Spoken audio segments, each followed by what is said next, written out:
Hit and run यानी कि किसी को मार के भाग जाना। हमारे देश में रोड एक्सीडेंट में 50 लाख से ज्यादा लोग हर वर्ष रोड एक्सीडेंट में मृत्यु पाते।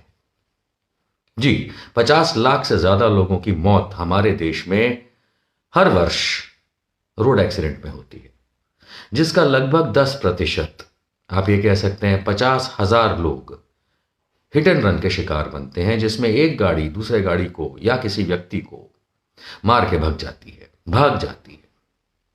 हिट एंड रन में पहले कानून था कि अगर कोई भी व्यक्ति, कोई भी ड्राइवर अगर हिट एंड रन करता हुआ पाया गया, यानी कि किसी को गाड़ी से उड़ा करके भाग गया, तो उसमें 2 साल की कैद और जुर्माने का प्रावधान था।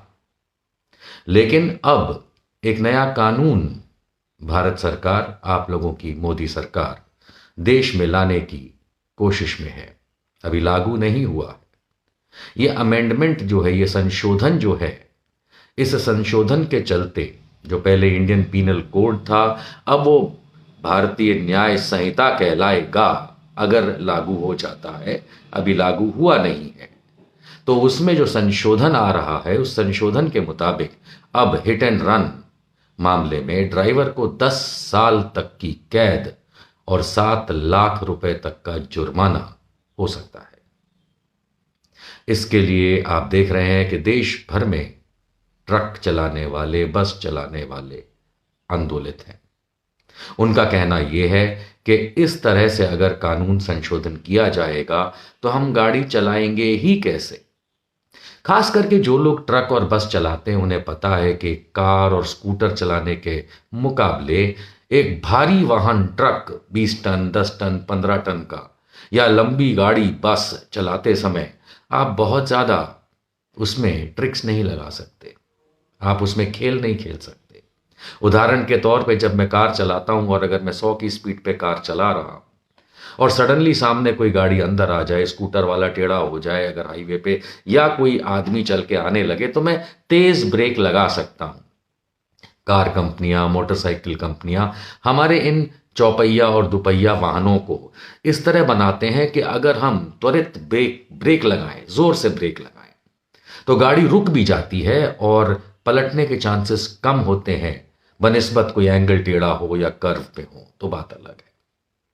लेकिन एक ट्रक, बस, लॉरी, इसको चलाने वाला ये बहुत भली भांति जानता है कि अगर 25 टन का लोड किया हुआ कार्गो वाला ट्रक अगर पूरे ब्रेक्स लगाएगा तो पलटेगा ही पलटेगा। इसलिए ज्यादातर केसेस में यह होता है कि जब ऐसा कुछ हादसा होने वाला हो कि कोई दूसरी गाड़ी बीच में आ जाए या सामने से कोई अंदर आ जाए, तो वो फौरन ब्रेक नहीं लगाते और वो निकल जाते हैं। हाँ, इसका नतीजा ये होता है कि सामने अगर कोई छोटा वाहन है, 2 व्हीलर, 4 व्हीलर, या कोई अगर आदमी क्रॉस कर रहा है तो वो रौंद दिया जाता है और अमूमन इसमें बहुत नुकसान होता है जान और माल का।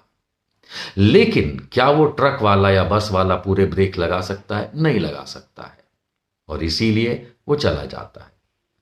अब इसमें एक न्याय संगत बात करते हैं। चलो, अगर किसी गाड़ी के साथ एक्सीडेंट, छोटे दुपहिया चौपहिया के साथ अगर, या किसी व्यक्ति को आपने रौंद दिया गलती से इसलिए क्योंकि भाई आप ब्रेक तो लगा नहीं सकते थे, सब लोग समझते हैं इस बात को, न्याय बनाने वाले भी समझते हैं। तो फिर इसमें उस ड्राइवर को जिसने रौंदा है उसे क्या करना चाहिए?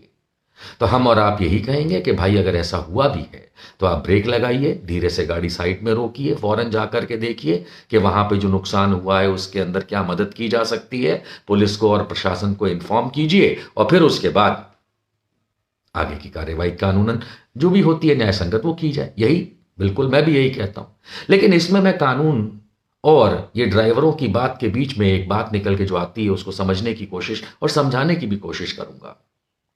अमूमन ये देखा गया है कि हिट एंड रन केसेस के अंदर जब कोई ट्रक ड्राइवर या बस ड्राइवर के साथ ऐसा मामला होता है तो वहां जुटी भीड़ सबसे पहले तो उसको मारना शुरू करती है, ये बिना जाने कि भाई वहां पे जो एक्सीडेंट हुआ, जो हादसा हुआ, जो मामलात हुए, उसका कारण क्या था।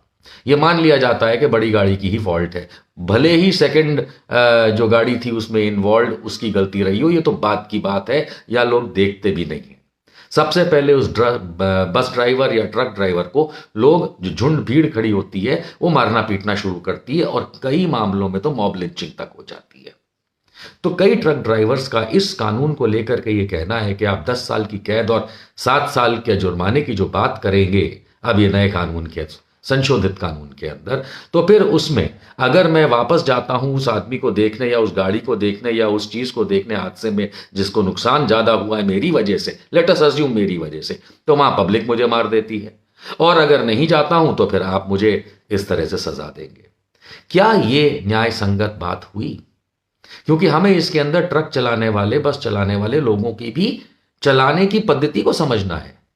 एक आरटीओ भी जब आपको एक लाइसेंस देता है तो 2 व्हीलर का अलग, 4 व्हीलर का अलग, 6 व्हीलर और उससे ज्यादा व्हील वाले ट्रक और बसों के अलग देता है। जिसके पास सिर्फ मोटरसाइकिल और कार का लाइसेंस है वो ट्रक और लॉरी नहीं चला सकता, बस नहीं चला सकता, क्योंकि उनको चलाने की पद्धति भी अलग है। और सड़क पे फॉलो करने वाले नियम तो हर एक के लिए एक जैसे होते हैं, चाहे साइकिल पे कोई जा रहा हो, चाहे मोटरसाइकिल पे, चाहे कार में, चाहे ट्रक में, चाहे बस में। चलाने की गति कितनी होनी चाहिए, चलाने में लेन चेंजिंग के समय किस तरह लेन चेंजिंग की जाती है, कहाँ लेन चेंज नहीं किया जा सकता है, शायद ही कुछ लोग समझते हो। हम शहरों में जाते हैं, कार वाले अपनी लेन चेंज करते हैं बिना इंडिकेटर दिए, है ना, वैसे बड़ी आम बात है। तो फिर बड़ी गाड़ियों को चलाने वाले लोगों की जो पद्धति है उसे भी हमें समझना पड़ेगा। और मैं इस बात का घोर विरोध करता हूं कि आप सामाजिक ताने बाने को पहले समझाए और सुलझाए बिना, कि जिसमें लोग गलती करते हैं, लोग गलती से अपनी गाड़ियां बीच में ले आते हैं, गलती उनकी होती है, लेकिन मार खाता है ट्रक वाला, मार खाता है बस का ड्राइवर, ये कैसे होता है?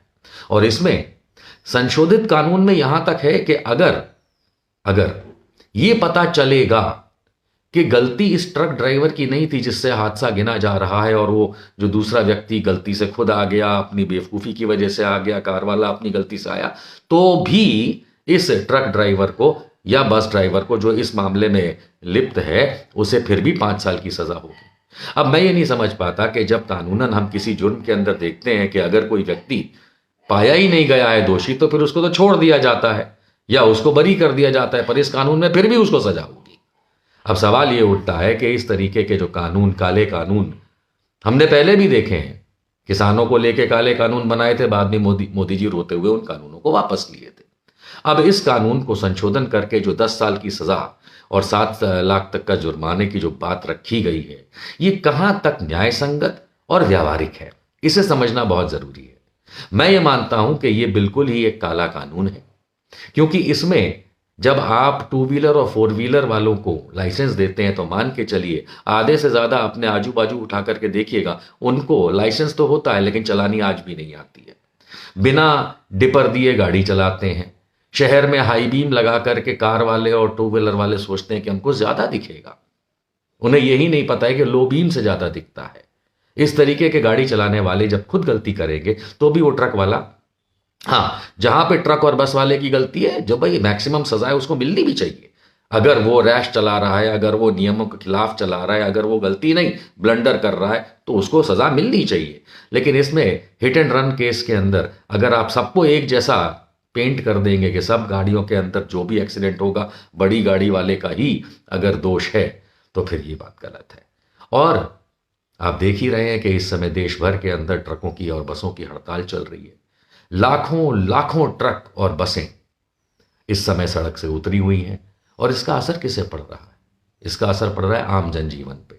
कई जगहों पे पेट्रोल पंपों पे लाइन है, कई जगहों पे दूध की सप्लाई बाधित है, कई जगहों पे अनाज की सप्लाई बाधित है, और ये फिर बढ़ेगा। तो अगेन फिर वही वाली बात है कि आप एक काला कानून ला करके फिर देश को परेशान कर रहे हैं। कुछ दिन तक ये ड्रामा चलेगा, बाद में रोते हुए आप वापस ले लेंगे या पुनः संशोधित कर देंगे या उसमें रिलैक्सेशन दे देंगे। लेकिन आज की तारीख में 2024 की शुरुआत में आपको लोगों को परेशान करने की जरूरत ही क्या है? मैं कानून की बात कर रहा हूं जो मोदी सरकार बनाए उसकी बात कर रहा हूं कि उसको ऐसा बना के परेशान करने की आवश्यकता ही क्या है? थोड़ा सा भी बुद्धि लगाए होते, थोड़ा सा भी, तो जैसे कुछ एक्सप्रेसवेज होते हैं जहां पे 2 व्हीलर अलाउड नहीं होते, ऐसे पहले प्रॉपर कानून बनाए। इसी तरीके से आप लोगों को पहले समझाएं, सिखाएं कि भाई इसका फायदा नुकसान क्या है। पहले आप लोगों को ड्राइविंग तो सिखाएं।